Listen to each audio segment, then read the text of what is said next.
आज सुबह में कुछ रिटायर्ड लोग बैठे हुए हैं, तो बातचीत हो रही है और बातचीत करेंगे। कुछ भी, ये चैनल है कुछ भी, और इसमें कुछ भी बातचीत है। तो पेंशनर हैं राज सिंह,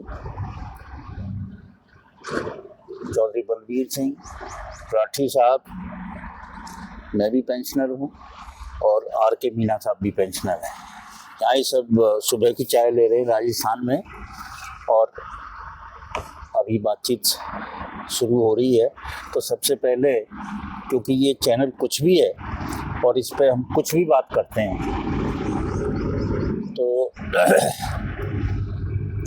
साहब ये बताइए, आप पुलिस में रहे हो, जब आप ट्रेनिंग में गए तो उसके कुछ खास अनुभव आप हमारे साथ शेयर करें।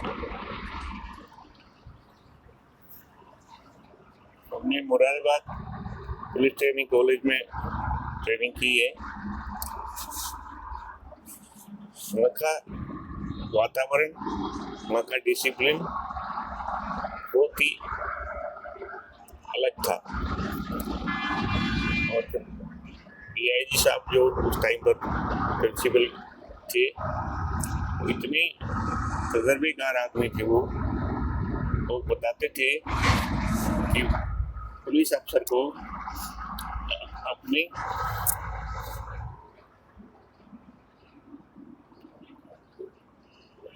ऐसा कार्यक्रम रखना चाहिए कि टाइम का बिल्कुल पंक्चुअल हो और ईमानदारी से अपना काम करे और लोगों की, गरीब आदमियों की मदद करे। नहीं, ये तो बातें जो आप बता रहे हो, तो माइक को आप थोड़ा सा पास रखें अपने, पार्क में और थोड़ा सा पास रखें माइक को। अच्छा, ये जो आप बता रहे हो ना, ये तो बड़ी डिसिप्लिन सी बातें बता रहे हो कि ऐसा हुआ कि सही रखे, ये रखे। अब उससे बाहर आ जाओ, अब तो रिटायर्ड हो, अब तो खुल के बोलो। कोई ऐसी बात बताओ ट्रेनिंग की मुरादाबाद की कि जो हमारे दर्शकों को भी रोचक लगे। सही करना चाहिए, ईमानदारी से रहना चाहिए, ये सब बातें तो बड़ी फॉर्मल सी हैं। तो क्या और क्या बताएंगे सर, इसमें तो इसे अलग तो क्या खाना ठीक था। अब मीना साहब आपसे कुछ पूछना चाह रहे हैं इसी बारे में। नहीं, हमारा साहब, मैं भी मुरादाबाद में ट्रेनिंग की है, मैंने भी। बलबीर मेरे से 1 साल सीनियर था। आप सारे मुरादाबादी हो? हाँ, एक भाई बलबीर ने मेरे साथ, लौर वाले नहीं हो? एक साल सीनियर है मेरे से। हाँ। तो वहाँ हमारा 66 का बैच था, और उसका बैच का नाम भी 66 के नाम से मशहूर था। वो 71 का बैच था। तो वहाँ पे हम गए पहले, वहाँ तो देखा, तो जैसे बलबीर ने कहा कि वो मुरादाबाद बहुत ही सबसे पुरानी वहाँ की वो कॉलेज है, पुलिस ट्रेनिंग कॉलेज है। वहाँ का एटमॉस्फेयर, वहाँ का जो बैग थी वो थी। लेकिन एक दूसरी बात थी कि वहाँ टिन के वो थे, वो बैरिक्स थे, और जो टॉयलेट थे वो भी जैसे लाइन में थे सारे। तो सुबह उठना, जब कॉलेज से निकल के गए, सुबह उठे 4 बजे आपको उठोगे वहाँ पे। उस टाइम पे गए थे हम, मार्च के महीने में, थोड़ी ठंड थी। तो आपको पहले जाओगे कोर्ट में, राइफल लगेंगे, फिर आपको वो होप स्टॉप बांधेंगे और ये होगा। तो उस टाइम पे एक अलग ही वो ऐसा था कि उसमें उत्साह था, यंग थे, कॉलेज से निकल के गए थे। तो वो देख करके फिर वहाँ पे, क्योंकि उसमें फिर एक और बात बताओ रोचक, कि जब गए वहाँ कटिंग करवा करके, तो फिर बोला कि आपकी कटिंग बहुत बड़ी हो रही है, आपने और कटिंग करवाओ छोटी। फिर करवाएंगे, नहीं क्या है ये, और कटिंग करवाओ। तो हमारा एक बैचमेट था राम सिंह, उसने पूरी वो ही करवा लिया, पूरा करवा लिया। और फिर हमारी पूरी प्लाटून ने ही कर लिया। तो वो एक प्लाटून सर के ऊपर बाल नहीं छोड़ा, उस तरह फिरवा दिया। हमारी प्लाटून का मतलब एक था कि वो सबसे, जब जाते थे मुरादाबाद में तो आसपास देते हंसते थे। तो हमारी प्लाटून का एक भी बंदा नहीं था जिसके सिर पे बाल हो, सबसे मुड़वा दिए थे। हाँ, दुखी हो गए और कितना छोटा करवा। ये बड़ा वो उसका था। फिर हमारा साहब, ये जब टाइम जैसे से गया, फिर सर्दी का मौसम आया। सर्दी के मौसम में 4 बजे वहाँ मुरादाबाद में इतनी ठंड, इतनी ठंड हाँ। कि वहाँ पे जो हॉप स्टॉप बांधते तो उसके बाद वो हो ही नहीं हमारे। क्या क्या आप बांधते थे उसे जरा बताओ ना हमारे दर्शकों को बहुत लिए। जैसे हमारे शूज थे, बूट थे, उसके ऊपर वो जो पट्टी बांधते थे, हॉप स्टॉप पट्टी पट्टी बांधते थे उसे हाँ, तो वो क्यों- ऐसे घुमा घुमा के घुमा के- और गोडे तक। गोडे तक अच्छा। यहाँ तक थी वो। हाँ, तो पट्टी होती थी। उसमें जुराब नहीं थी, हाथ- चौक नहीं थी। हाथ इतने होते थे इसमें, ऐसे करते थे कि वो बंधे ही नहीं, वो इतनी ठंड हो जाती थी। 4 बजे की बात है। फिर वो परेड होने के बाद में जाओ तो फिर कोर्ट में जाओ तो कोर्ट में राइफल का वो नहीं होता था। तो वो एक ऐसा एक्सपीरियंस था ना जिसको बड़ी डिफिकल्टी भी कह सकते हैं और बड़ा वो था। सुबह कितने बजे उठते? 4 बजे उठ जाते थे, 4 बजे उठ गए सारे। अच्छा उस एक बात समझ में नहीं आई, हाँ आप तो दिल्ली पुलिस के अधिकारी रहे, हाँ तो फिर यूपी की शरण में कैसे पहुंचे मुरादाबाद? यूपी का पहले हमारा जो दिल्ली का इंफ्रास्ट्रक्चर इतना नहीं था ना, हमारे पास ट्रेनिंग की फैसिलिटी इतनी नहीं थी। तो जितने भी थे पहले तो लोग फ्लोर में जाते थे, जितने भी थे अब जो दानिप्स के होते थे या सब इंस्पेक्टर होते थे, सब इंस्पेक्टर वो जो जाते थे फ्लोर जाते थे। हमारे टाइम पे 2 बैच गए हमारे, बलबीर सिंह साहब और हमारा। तो अब ये जो सीनियर थे लास्ट हमारा था, उसके बाद में दिल्ली में आ गए थे। दिल्ली में पीटीसी में हो गए थे वो 72 के बाद का जो बैच था वो इसमें ये आ गया। और ज्यादा लोग उस वक्त लिए थे तो इस ट्रेनिंग की कैपेसिटी ना फिल्लौर में थी इतनी। फिल्लौर ये था इसका कारण तो फिल्लौर में हाँ नहीं लिए उन्होंने हमारा पे। हाँ अभी 2 मिनट अभी जरा मत, अभी रुक जा 2 मिनट। तो वो जो है फिर इस वजह से मुरादाबाद किया। हाँ तो राजस्थान के रहने वाले, हाँ दिल्ली पुलिस की नौकरी हाँ और ट्रेनिंग यूपी में हाँ, तो ये कुछ अजीब सा नहीं होगा, कुछ तिड़ी बिड़ी सा ना हो गया कि एक इधर एक उधर एक उधर? नहीं, ये तो देखो मैं राजस्थान का था। हम तो 21 साल की उम्र में मैं चला गया, कॉलेज से निकलते गया, कोई शहर देखा नहीं था बाहर। आपने उस वक्त कौन सा शहर देखा था उसके जाने से पहले? बड़ा शहर जयपुर, बस जयपुर। दिल्ली देखी नहीं थी? दिल्ली कहाँ देखी थी?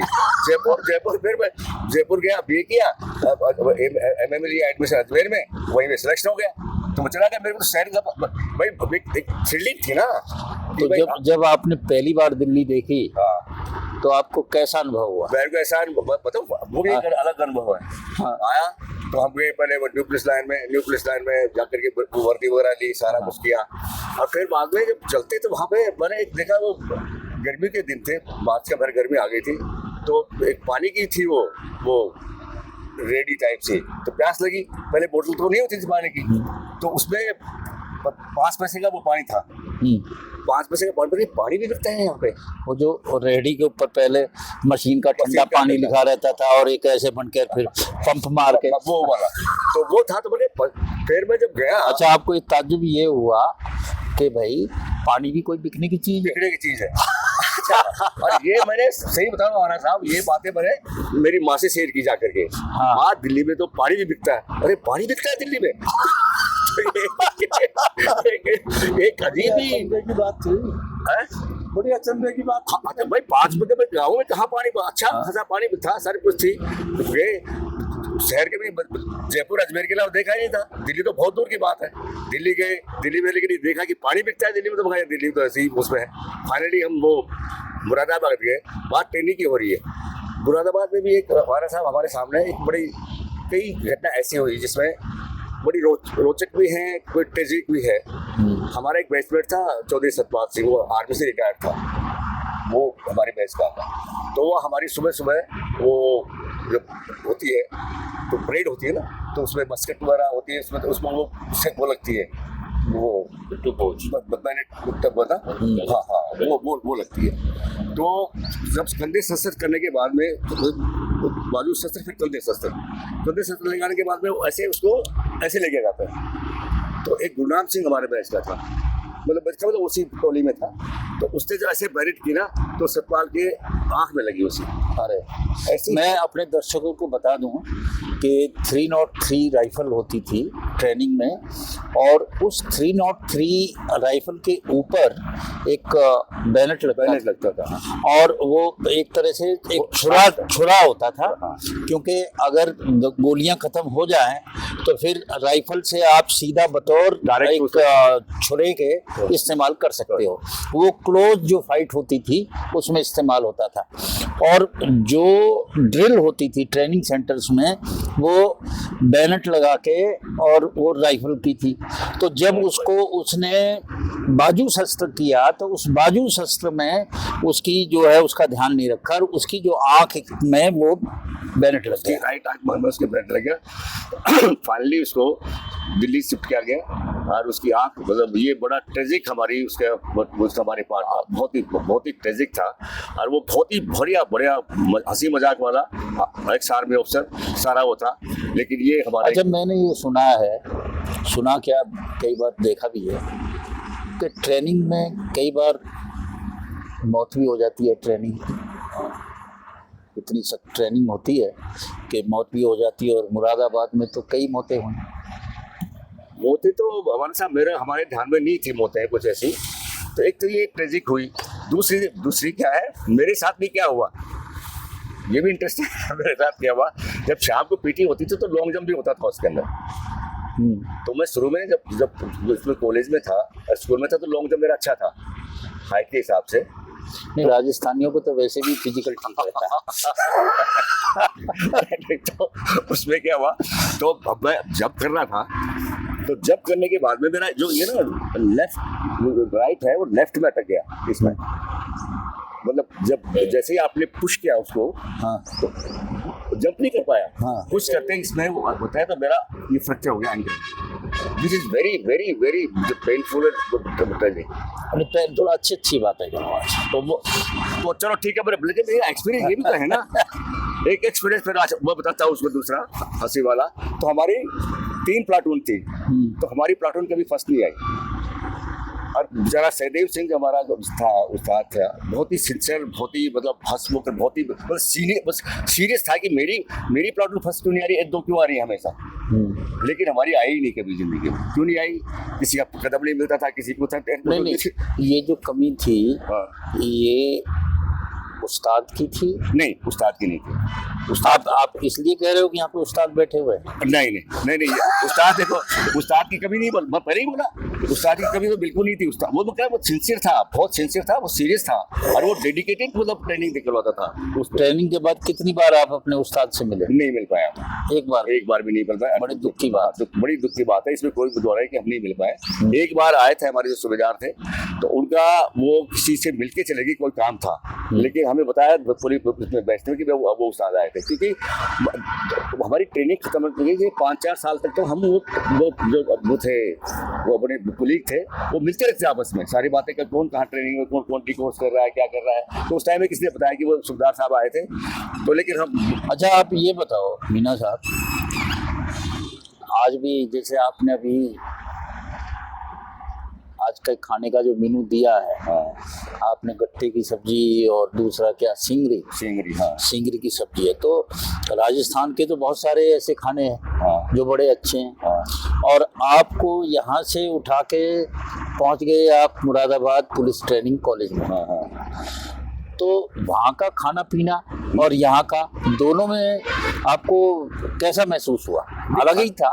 खाना पीना बिल्कुल अलग था। देखो, गाँव में उस टाइम पे बताऊं, सर्दियों के अंदर बाजरा खाते थे, गर्मियों में जो चने की रोटी खाते थे, गेहूं लग्जरी था हमारे लिए। जब वहाँ पे गए तो तंदूर की रोटी भी मैंने पहली बार खाई वहाँ।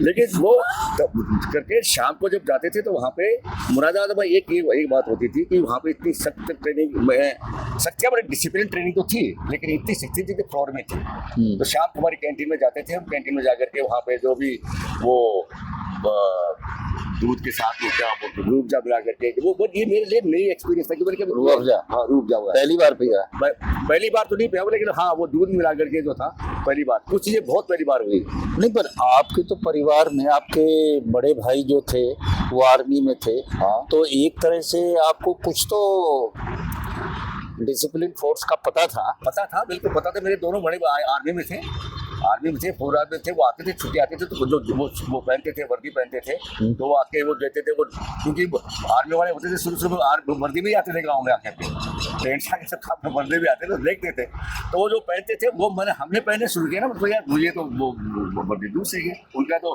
कलर का फर्क था, बाकी तो यूनिफॉर्म भी थी। चौल साहब आप जो है, आप तो पहले आपने सेना में काम किया और उसके बाद आप दिल्ली पुलिस में आ गए, तो आप तो पहले फौजी भी रहे हो और फिर पुलिस में भी रहे हो। भाई साहब के साथ भी मेरे ख्याल से फोर्स में भी राजनीति में थे ना बलबीर। आज अच्छा, इनके भाई साहब के साथ भी आप रहे हो? हम उस ग्रुप में थे, वो भी राजगढ़ में थे, मैं भी राजगढ़ में था, लेकिन हमारी बटालियां अलग अलग थी। उनकी मेरे ख्याल फोर्थ थी, हमारी थर्ड थी। इसे थोड़ा नजदीक रखो। हाँ, तो आर्मी और पुलिस की लाइफ में बहुत ही डिफरेंस दिखाई दिया। आर्मी में तो सुबह जैसे मीना साहब ने बताया कि 4 बजे उठते, वहाँ भी ट्रेनिंग की हमने दिल्ली में राइफल सेंटर में, तो वहाँ भी 4 बजे उठते थे, लेकिन वहाँ पे पुरानी बैरकें बनी हुई थी और रहने सहने की फैसिलिटीज बड़ी अच्छी थी। टॉयलेट जो है वो बहुत खराब थे, उसमें बहुत आदमी को वेट करना पड़ता था, नंबर लगता था और सब कुछ गंद होता था सारा वहाँ पे। लेकिन बाकी चीज़ें थी वो पुलिस से काफ़ी डिफरेंट थी, वहाँ रहने का स्टैंडर्ड ठीक था। पुलिस में जब मुरादाबाद हम गए तो वहाँ भी देखा, तो वहाँ पे हमने इतना डिफरेंस दिखाई दिया कि खाने पीने का जो सामान, वो आर्मी में तो सुबह 1 कप चाय मिलती थी और 2 पूरी मिलती थी, और उसके लेकिन मुरादाबाद में हमें आधा किलो दूध भी मिलता था और अच्छा नाश्ता मिलता था, और रहने सहने का तरीका भी काफ़ी अलग था कि आर्मी में स्ट्रेंथ बहुत ज़्यादा थी, तो एक बैरक में 100 के करीब आदमी रहते थे। मुरादाबाद में रूम थे तो उसमें 4 या 6 एक रूम में रहते थे, तो वो भी काफ़ी फर्क था। मैस डिसिप्लिन जो है वो भी काफ़ी डिफरेंट था। अब एक बात बताइए,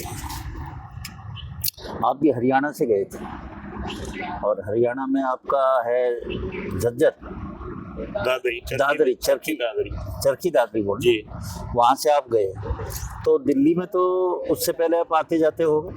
मैंने तो आप तो आर्मी में थे, तो फिर ट्रेन से आते होगे, वहाँ उतर के फिर अपने गांव जाते होगे जब छुट्टी में आते थे? हाँ, ट्रेन से ही आते थे और ट्रेन से ही जाते थे। दिल्ली में ट्रेनिंग दिल्ली में हुई आर्मी की, उसके बाद मैं JNK गया। अच्छा, आपकी ट्रेनिंग जो आर्मी की थी वो दिल्ली कैंट में हुई थी। हाँ। और तो दिल्ली तो हमने पूरी देख ली थी। संडे को आउट पास लेकर पूरी दिल्ली घूम के आते थे। मद्रास होटल में डोसा खा के आते थे। क्या चीज़ अच्छी लगती थी आपको? एक तो मद्रास होटल का डोसा बड़ा प्रसिद्ध है, क्योंकि पहले दिल्ली में एक ही जगह थी जहाँ पे साउथ इंडियन मिलता था, और वो था कनॉट प्लेस में एक जगह है जिसको मद्रास होटल कहते हैं, फर्स्ट फ्लोर पे होता था। तो अगर किसी ने खाना वहीं जाए, इतना उपलब्ध नहीं था पहले बस। हाँ, और वही पर हमने यही सुना था कि मद्रास होटल में ही मिलता है और कोई नहीं मिलता, तो मद्रास होटल ही जाते थे उससे खाना। कोई चीज़ आपके उस्ताद की ऐसी याद है आपको जो प्लाटून में हुई हो, ट्रेनिंग में, पुलिस की में या फौज की में? आपने दोनों ट्रेनिंग की है। आप क्या गट्टा की सब्जी के चक्कर में लगे हुए हो?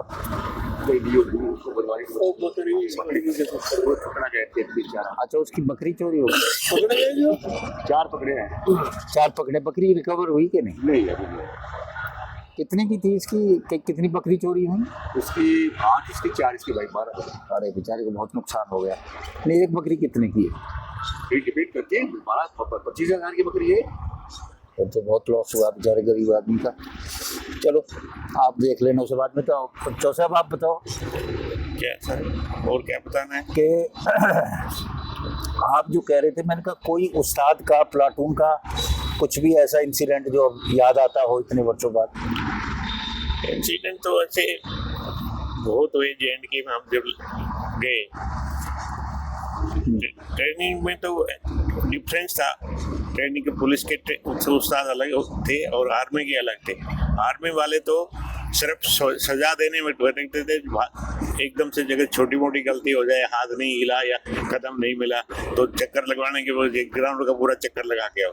लेकिन मुरादाबाद में इतना नहीं था, वो डिसिप्लिन को तो कहते थे, हिंदी बोलते जरूर थे। आपकी शादी हो गई थी जब आप आर्मी पहुंचे? मेरी शादी मेरी पुलिस में आने के क्योंकि मैं तो ये सुना है कि जो आर्मी में जाते हैं तो फिर वो अपनी फैमिली को चिट्ठी लिखते हैं, और आर्मी में ज़्यादातर लोग फैमिली का मतलब वाइफ। नहीं, मेरी शादी नहीं हुई थी। मैंने शादी पोस्टपोन करके रखी। मैंने अपने 2 भाइयों की, छोटे भाइयों की शादी करा दी। घर वाले शादी करने को तैयार थे, लेकिन मैंने कहा मैं अभी शादी नहीं करूंगा। अच्छा, आपका नंबर बाद में आया? मैंने अपना नंबर खुद कटवाया। मैंने कहा वो पहले बड़े भाई की हुई, उसके बाद छोटे भाई की करने लगे, तो मैंने कहा भाई नहीं, आपकी कोई चॉइस थी क्या?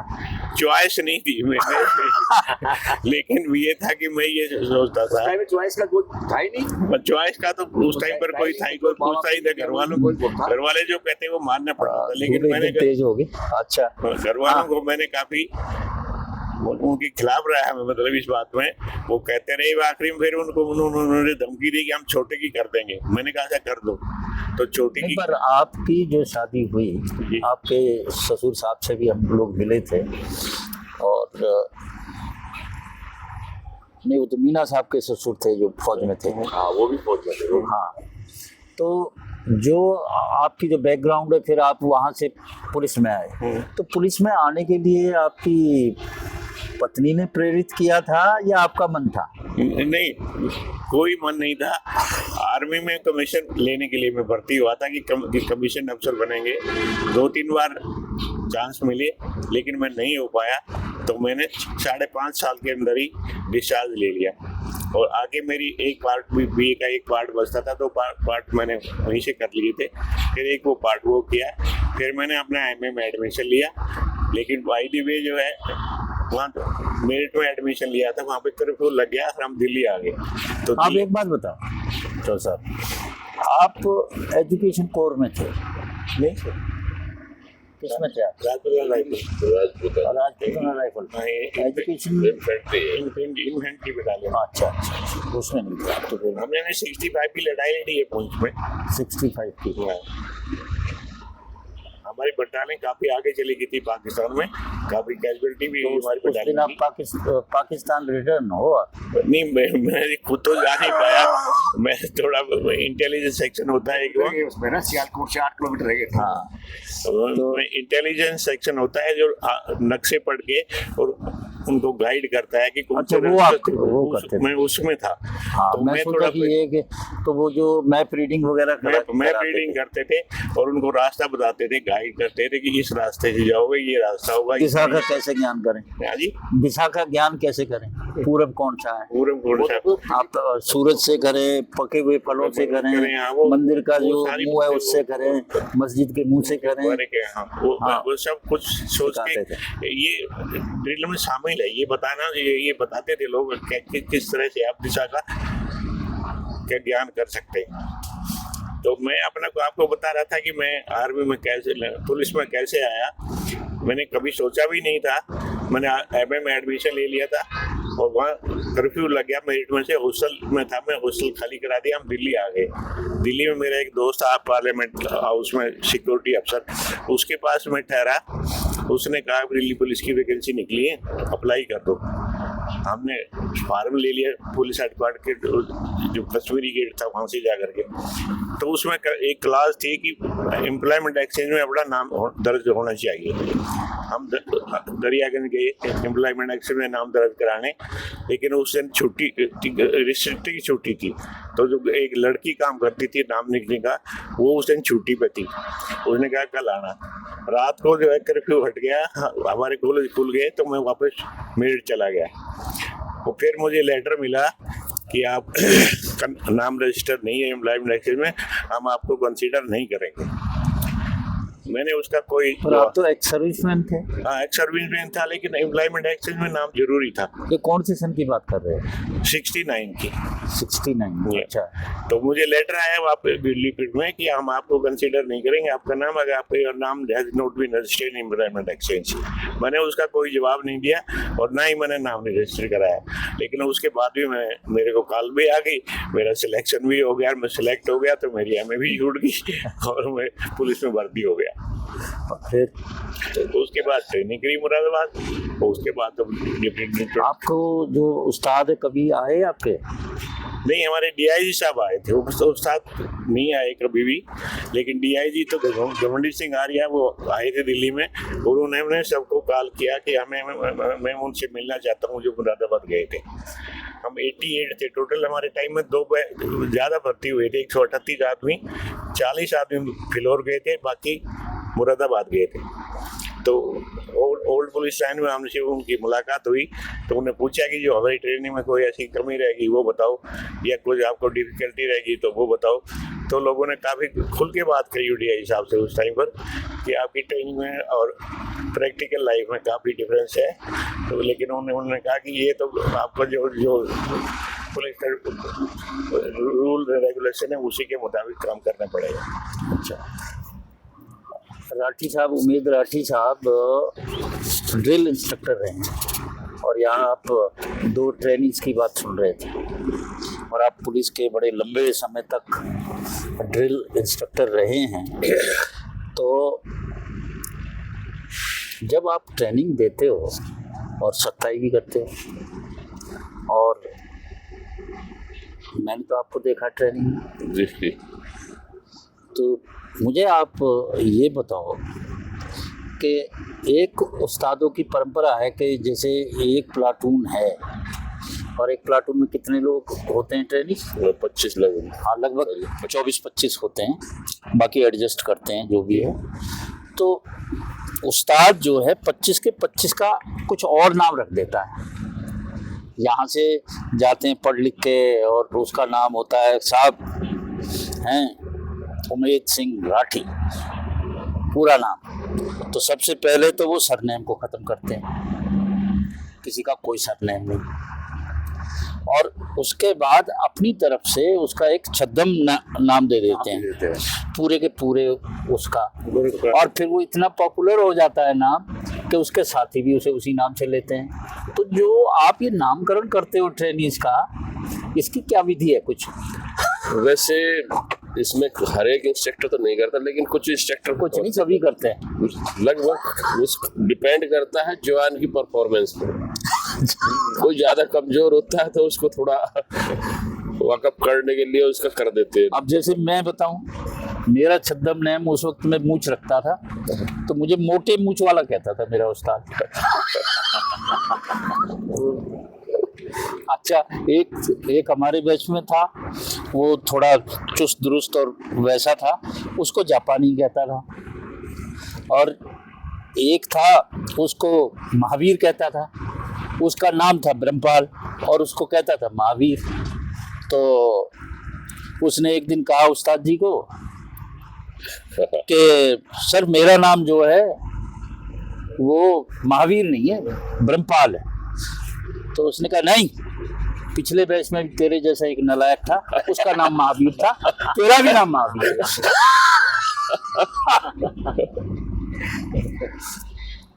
ये आइडेंटिफाई करने के लिए उस्ताद कर लिया। दरअसल जो है ना, इतनी ट्रेनिंग आते हैं तो नाम सबका याद करना थोड़ा मुश्किल तो होता है, तो जो उसको आसान लगता है वो रख लेता है उसको। नहीं, कोई किसी की कुछ परफॉर्मेंस में भी रख लेता है, एक्टिविटी पे भी रख लेता है। किसी फरमान को, जैसे मान लो कोई आदमी फास्ट चल रहा है या कोई उसमें स्लो हाँ, है। हम कई बार जो है ना, हमारे वहाँ एक उस्ताद था बहुत तेज था, हमने उसका नाम मारुति रख दिया था। मारुति बोलते थे, राजवीर था, इंस्ट्रक्टर था, बहुत तेज था, अच्छा फिजिकल था, हम सब उसको नहीं, मारुति कहने लगे। जिस वक्त ट्रेनिंग में रहता है तो नंबर 1 जो दुश्मन होता है ट्रेनिंग का, वो उस्ताद होता है। क्योंकि वो उसको ज़बरदस्ती फिजिकल कराता है। अब सुबह 4 बजे उठ के और ज़बरदस्ती उसको ये यहाँ से इसको पकड़ के हिला देना, इसमें उंगली मार देना, ऐसे करके ये सब करता है, बहुत कुछ होता है। परंतु जैसे ही ट्रेनिंग से पास आउट होकर निकलता है और उसके बाद पूरी नौकरी करता है वो ट्रेनी, वो उसके प्रति जो श्रद्धा के भाव हैं उस्ताद के लिए बहुत होता है, बहुत इज्जत मिलती है। तो कभी हुआ आपके साथ कि आपका कोई ट्रेनी बिल्कुल उसके बाद में आया और नहीं, बहुत ज्यादा, बहुत हुआ किसी ने आपकी बुराई भी की? और आप भी उनमें से एक मिसाल ही एक मिसाल है उसमें। दरअसल 1 साल तक जब वो साथ रहता है ना, पहली बात तो ये सर, ये जो जवान भर्ती होकर आता है तो वो अलग अलग माहौल से, अलग अलग होता है, उससे आता है, कॉलेज से आते हैं, कोई उनका पीछे की बैकग्राउंड, उनको सबको एक जगह लाने के लिए थोड़ा जो अपना डिसिप्लिन जो फोर्स का होता है उसको लाने के लिए थोड़ा सख्ती करनी पड़ती है। मैं अपने दर्शकों को बता दूं कि उमेद सिंह राठी साहब जो थे वो उस टाइम नए थे और इनको सबसे पहले असिस्टेंट ड्रिल इंस्ट्रक्टर लगाया और इस वक्त कहते थे तत्तीमा उस्ताद। हाँ, इस सब को तो ये मेरे तत्तीमा उस्ताद थे। और एक बार क्लास हो रही थी ग्राउंड में, तो हमारे जो उस्ताद थे उन्होंने पूछा, रणवीर आर्य थे, हाँ, उन्होंने पूछा कि ये राइफल है, इसमें जो ये लकड़ी लगी हुई है ये क्यों लगी हुई है, ये क्यों लगी हुई है, यही लकड़ी जो है। तो सारे कमीशन से आए थे और ठीक ठाक सारे ग्रेजुएट से ऊपर ही थे, तो सब लोगों ने किसी एक दो से पूछा तो उन्होंने कहा साहब ऐसे वैसे, कहते नहीं तुम पे एक गज की तुम्हारे पास डिग्री है, तो तुम्हें ये पता नहीं है कि इसमें जो इसकी बैटन है इसमें ये लकड़ी क्यों लगी हुई है। तो हमने सोचा कि उस्ताद कुछ कैडी बात के बताएंगे, तो उन्होंने बताया, आप थे वहीं पे, उन्होंने बताया ये इसलिए लगी हुई है कि सरकार का हुक्म है ऐसा। टेक्निकल वो नहीं बताई, कोई नहीं। हाँ, सरकार को एक बार उन्होंने पूछा, अंग्रेजी में एक सेंटेंस बोला कि हाँ, वो बोला कि व्हाट इज डिसिप्लिन। तो एक थंब रूल है ट्रेनिंग में, उस्ताद कुछ भी पूछे जवाब नहीं देना है। हाँ, और अगर बस या तो यस सर करना, चाहे आपको कुछ भी आता हो तो सब चुप, अब कोई ना बोले। उस्ताद जी ने सवाल पूछ लिया, what is English, what is discipline, सब ऐसे ही थे। तो फिर बोले तुम तो आता नहीं, तुम तो बहुत पढ़े लिखे बनते हो अपने आप को, हैं, कुछ नहीं आता तुमको, हैं? अरे डिसिप्लिन का मतलब है यही जो तुम कर रहे हो, इसको डिसिप्लिन कहते हैं।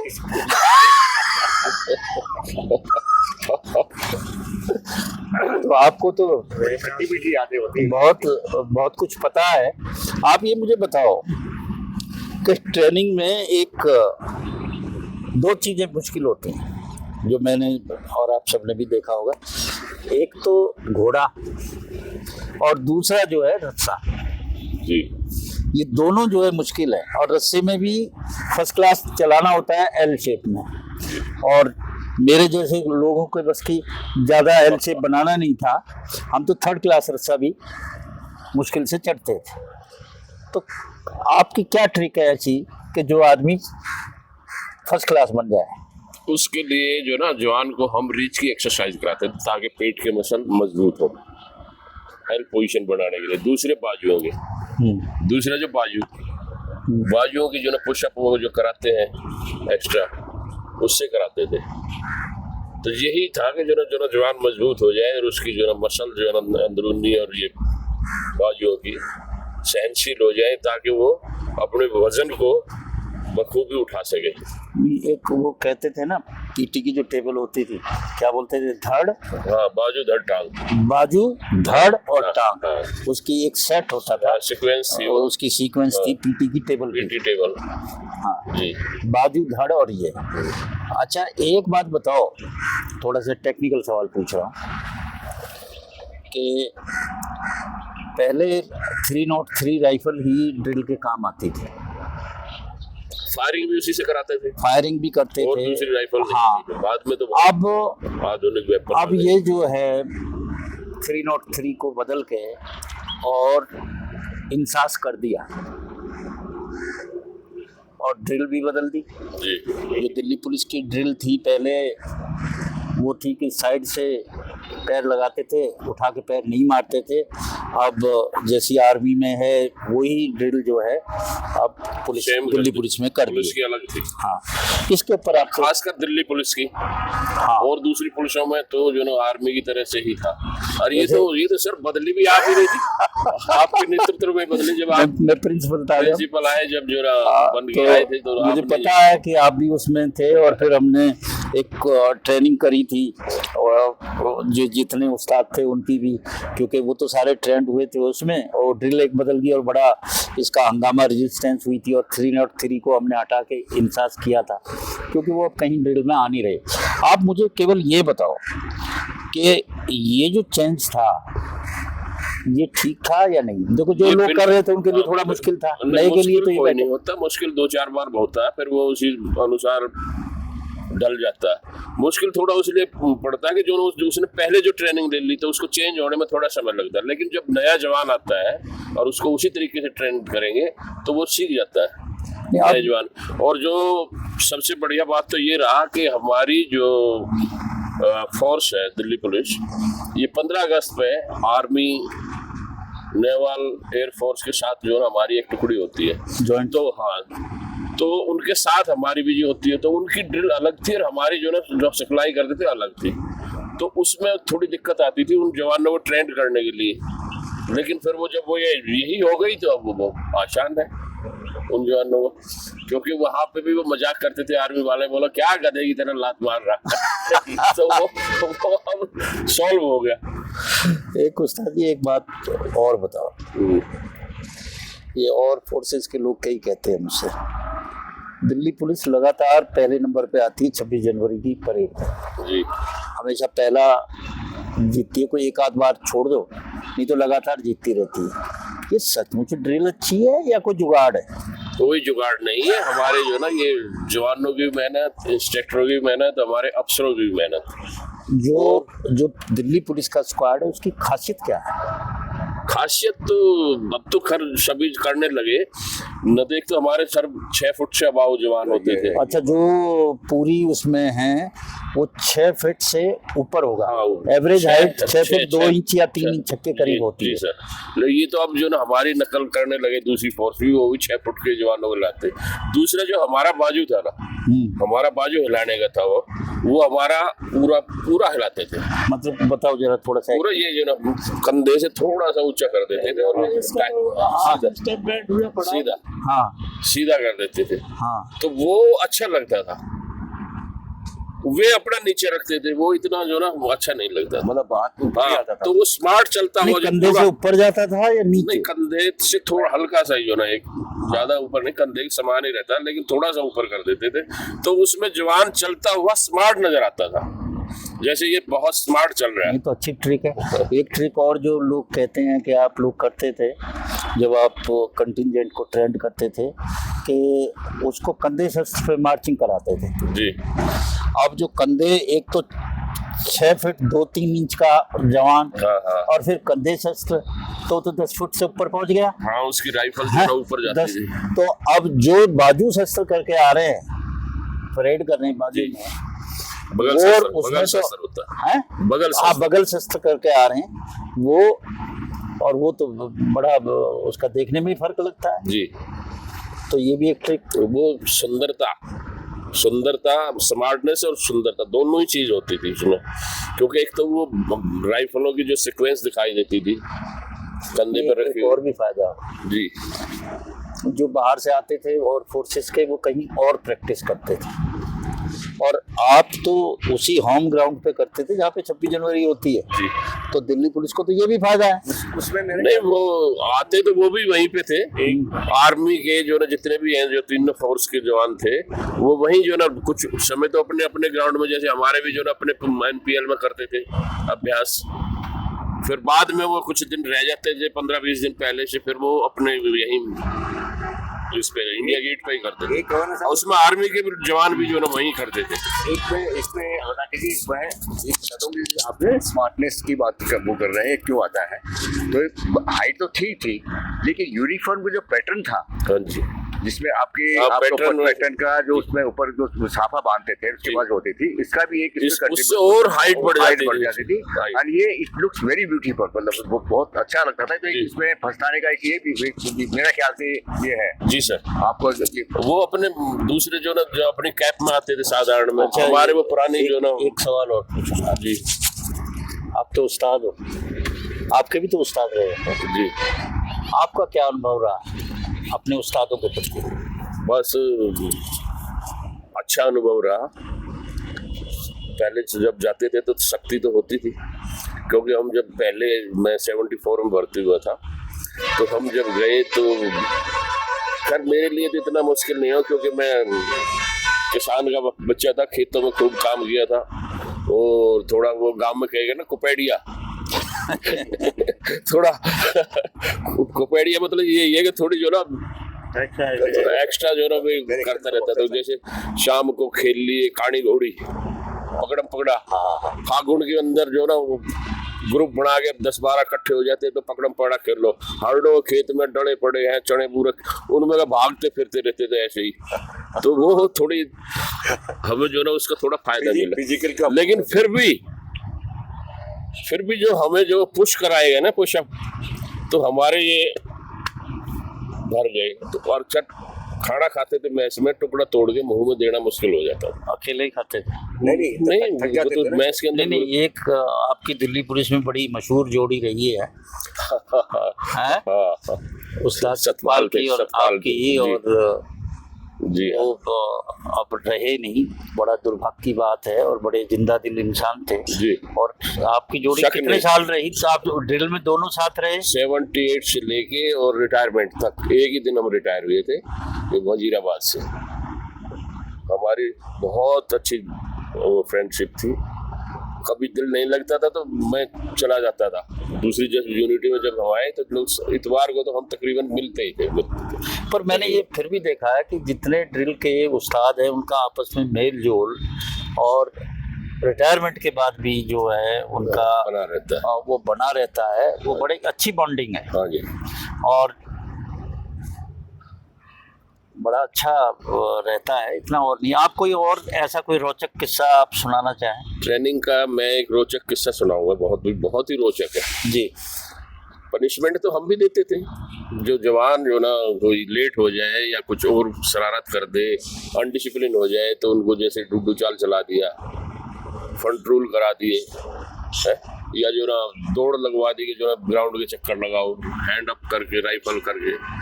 तो हम एक बार, ये 84 की बात है, उस टाइम हमारे प्रिंसिपल थे श्री S.B. देओल, तो हमें कमांडो कराने के लिए वो ले गए।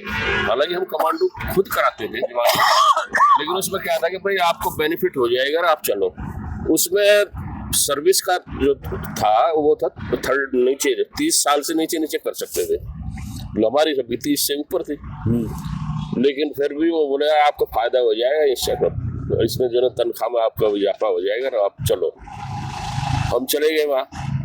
जाने के बाद ट्रेनिंग हमारी ऐसी चलती रही। तो एक बार जो ना ग्रुप में तो सारे बैरिक में रहते थे, हमें जो ना हौलदार होने के कारण उनको एक अलग वो दे रखा था। लेकिन कोई शरारत कर दे या कोई गलती कर दे तो सजा सबको मिलती थी, पर्सनल को नहीं। तो ऐसे ही एक दिन जो ना जवानों ने शोर कर दिया, और वो हमारे इंस्ट्रक्टर जो वहीं रहते थे ऊपर, उन्होंने जो ना पूरा कोर्स रात को पालन कर दिया। पालन करके ग्राउंड में ले गए, चले गए। तो कोई पता नहीं लगा क्या, थोड़ी दिमाग में था कि हाँ शोर मचाया था, इसी पे पनिशमेंट कर रहे हैं। तो वो उस्तादों ने एक लाइन में खड़ा करके और कहा कि पैर साइड में खोल दो, खोल दिए। बोला आगे हाथ टिका लो, आगे हाथ भी टिका लिए, पैर भी खोले, आगे हाथ टिकाए। बोला अब जो है सर भी टिकाओ, सर टिका लिया। बोला अब हाथों को पीछे कमर पे रखो, दोनों को रख लिए और बोले एडवांस। एडवांस कैसे होगा? अब उस ग्राउंड में बिच्छू का कर उधर उस साइड में, ये टेकनपुर की बात है, थोड़ी लाल और बिच्छू अब जो ना सर गंजा था बिल्कुल, सब पे उस तरह फिरा हुआ था। अब तो वो गया कच्च देही अंदर चली, खून गया। मैंने भी अपना देखा, मैं खून एकदम थोड़ा वैसा रोजा, मगर चाल तो हमने भी खूब चलाई है, पर ये चाल तो अजीब ही चाल है। एक तो सर मैं खड़ा हो गया। हाँ, बोले खड़े क्यों हुए? मगर सर हमने भी खूब चाल चलाई है, ये चाल तो अजीब ही चाल है। मगर नहीं चला, बस खून निकला है तो कैसे चल सकते हैं? बोले नहीं, जो आदेश दिया उसका पालन हो। मगर सर नमूना हमने भी दिया, आप एक बार नमूना देगा दिखा दो इसी चाल में। असल में मैं फिर करवाए अपने दर्शकों को बता दूं कि जो कुछ भी उस्ताद ड्रिल में कराते हैं तो एक सिस्टम है, उस चीज़ का नमूना पहले दिया जाता है, उसके बाद में और ट्रेनिंग करते हैं। एक चीज़ मैं अपनी बताऊंगा, आप चीफ ड्रिल इंस्ट्रक्टर रहे हैं और बड़े मशहूर चरण दास जी हाँ, तो वो ट्रेनिंग करा रहे थे। तो हुआ ये था कि पनिशमेंट देने की प्रथा थी, कोई इनडिसिप्लिन करे तो उसको कुछ ना कुछ पनिशमेंट देते थे। उनके जो तरीके थे पनिशमेंट देने के वो बड़े अलग थे सबसे।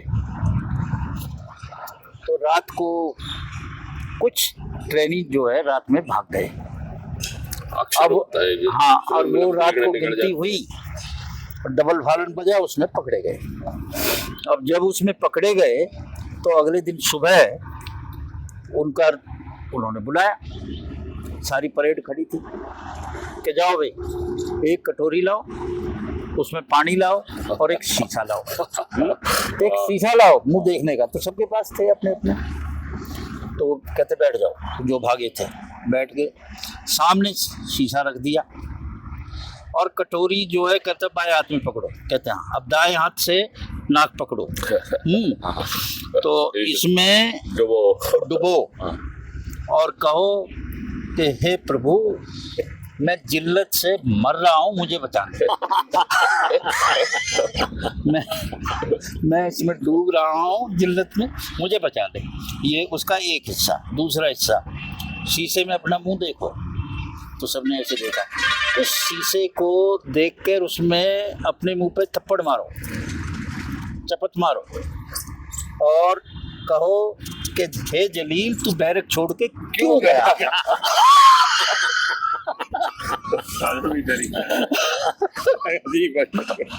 अच्छा, बड़ी बातचीत हो रही है, इसके और भी कई इससे हम करेंगे। हमारे साथ एक और रिटायरी बैठे हैं जो पुलिस से तो नहीं पर एमसीडी से रिटायर हुए हैं। तो आप अपना, चौधरी राज सिंह, आप अपना कोई अनुभव बताना चाहें? किस तरह का अनुभव पूछोगे जी, ये बताओ। या आप भी बताओ, पुलिस के तो ये सारे लोगों ने कर लिए। तो पुलिस ने तो अपने अपने बता दिया जी। हाँ, हमारे कॉर्पोरेशन में तो कुछ भी नहीं होता था जी ऐसा अनुभव का जी। हमारा रोड ट्रेनिंग छोड़ो, कुछ और बताओ। कोई आपकी भी ऐसा आया हो तो आपको डिसीजन लेना हो? हमें तो ऐसा जी, घूमने फिरने का बचपन से ही शौक था जी। निकल जाते थे अपना, ड्यूटी तो हमारी ऐसी थी जी, जाए ना जाए, 6 महीने भी ना जाए, जब भी कोई पैसे मिलते रहते थे जी। मिलती रहती। अच्छा नहीं, ये तो ऐसा नहीं है, ये आपके साथ होगा, पर लोग बड़ी मेहनत भी करते हैं एमसीडी में, ऐसा नहीं है। पर आप ये बताओ कि आप एमसीडी में थे और आज आपकी उम्र जो है कितनी होगी? 78 जी। 78 साल उम्र हो गई। पर एक तो आपने मूंछें नीचे नहीं जाने दी, मूंछों को वही तान के रखते हो। मूंछें तो हमारे गांव की शान थी। तो आपको उस वक्त भी मूंछें थी? तो मूछे उससे हाँ, तो बचपन से आप काम के साथ साथ में इनकी मेंटेनेंस कैसे करते थे? ऐसा जी, बचपन से ही मूछे मैंने आज तक कभी नहीं कटवाई जी। और मैं maintenance की- हमारा गांव उसमें हाथ- दोनों मूछों के नाम से फेमस है, आज भी फेमस है जी। कौन सा गांव है? सराय कलेखा हमारा गांव है जी, उसमें आज भी किसी ने भी मूछों के नाम से मशहूर है पूरी दिल्ली में। और कोई भी आदमी कहीं जा रहा था कहता भाई ये बंदा सराय कलेखा का, अगर मूछे हैं तो। मूछे है तो। नहीं, एक इसमें ना चौधरी राज सिंह के एक ये भी बात है ना भाई, 78 उम्र होगी, अब लग नहीं रहा 78। दूसरी बात, किसी पे मूछें अच्छी लगती, किसी पे नहीं लगती। इनका शुरू से मुझे पहले तो मैंने नहीं देखे, लेकिन अब तो मुझे इसके मेंटेन कर रहे हैं, बड़े अच्छे मेंटेन कर रहे हैं और बड़ी अच्छी लग रही है। तो ये बात उसमें भी है ना कि बोले आपने आपकी नहीं, मैं पहले शुरू में तो इसको जो ना जी, जो धार काटते थे हाँ, उस टाइम पे मैं इसके जो झाग आते थे, झागों को लगा के रखता था। अरे वेरी गुड। धार यानी कि जब दूध निकाल दूध निकालते थे, निकालने में झाग- बाल्टी में झाग बन जाता। अच्छा, या किसी भी कहीं भी चला है, कहीं धार कट रही है, कोई दूध निकाल रहा है, तो मैं उसकी बाल्टी में से झाग लेके लगाना शुरू कर देता था। अच्छा, एक बात बताओ, आपका एक विशेष शौक है, आप 78 के हो और आपका फेसबुक वगैरह से बहुत प्यार है, और आप तरह तरह के फोटो खिंचवा के और फेसबुक पे डालते हो। इससे अच्छी बात ये है कि लोग प्रेरणा लेते हैं कि भाई अच्छी सेहत क्या होती है, हैं, और इतने में भी इन्होंने मेंटेन की है। बहुत maintain तो किया। जो आपने अपनी सेहत और ये जो मेंटेन कर रखा है, इसका राज बताओ। बता दो। देखो जी, राज इसका ये, सुबह उठता हूँ जी बहुत 4 बजे, हाँ, योगा वोगा करा, घूमना फिरना, खाने पीने पर कंट्रोल कंट्रोल और शाम को 2 पैक जरूर लगाता हूँ जी। ये सेहत का राज है। और एक बात और है, दोस्तों के साथ घूमते फिरते हो ना, ये भी तो बात है। अच्छा, तकरीबन 5-6 किलोमीटर तो घूम ही लेता हूँ जी। नहीं, मैं दोस्तों की बात कर रहा अच्छा, दोस्तों के साथ में नहीं, आप बहुत घूमते फिरते हो। घर आप महीने में कितने दिन रहते हो? घर महीने में एवरेज में मुश्किल से 10 से 1 दिन रहता हूँ मैं जी, और 20 दिन बाद 20 दिन बाद जी घूमने पे ही रहता हूँ जी मैं। कहाँ कहीं भी चले जाओ? मैं कहीं भी चले जाऊँ, 10-12 कंट्री में घूम आया जी, कैलाश मानसरोवर भी हुआ है जी इनका एक नाम हिंदुस्तान और है, में। हाँ, इनका एक नाम और है, हर्रा गाय। हरिया गाय क्या होती है? वो कहीं चली जाती है वो छोड़ कर। इनकी समझन बोलती है तो हर्रा गाय है, घर थोड़ी ठीक है, कहीं ना कहीं घूमते ही रहे, जैसे हर्रा गाय कहीं वो चल दे। देखो, जिंदगी में 2 ही शौक है जी, खाने का और पहनने का जी, और घूमने का जी।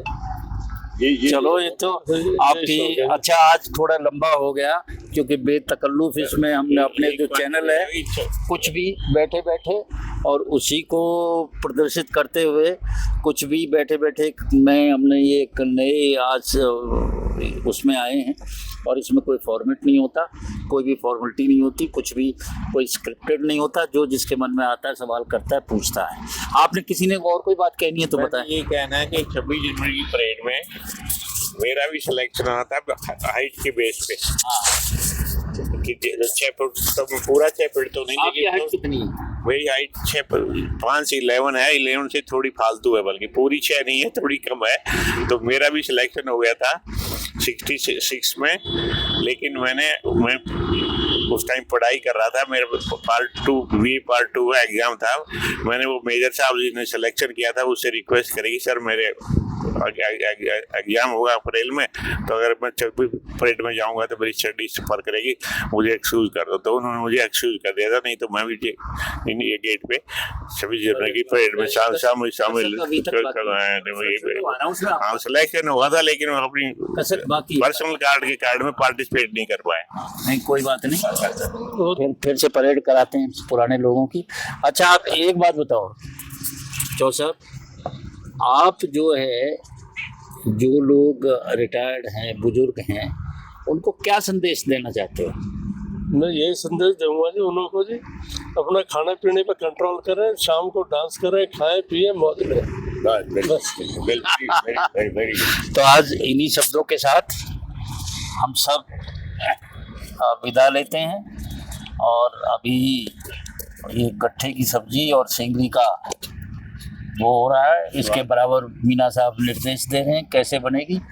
और सिंगरी भी एक वो है ना, सिंगरी लोगों को, बहुत लोगों को पता नहीं सिंगरी क्या। जो मूली होती है ना, हाँ। मूली जो बोते हैं, तो मूली जब पक जाती है पक जाती तो उसके बाद वो बड़ा अच्छा इसके वाइट फूल आते होता है, हैं। उसके और बाद फूल आने के बाद में उसकी फलियां लगती हैं। अगर फली होती है, फली होती है बीन्स तो होती है। हाँ, तो सिंगरी बोलते हैं। और ये वैसे कच्ची खाओगे तो वही बहुत पौष्टिक और बहुत अच्छी लगती है। सब्जी तो बहुत ही मशहूर है इनकी यहाँ की। तो ये भी बहुत अच्छी बनती है। चटनी भी अच्छी बनती है। और कट्टा राजस्थान की फेमस सब्जी है ये। चलो, अब ये सब इन्हीं शब्दों के साथ हम आप सबसे विदा लेते हैं। सभी को नमस्कार। भाई बनवारी की बकरी वो चोर पकड़ा आप देख लो। पकड़ा गया, उस पे बुलाओ चोरों को जी। हाँ। सारे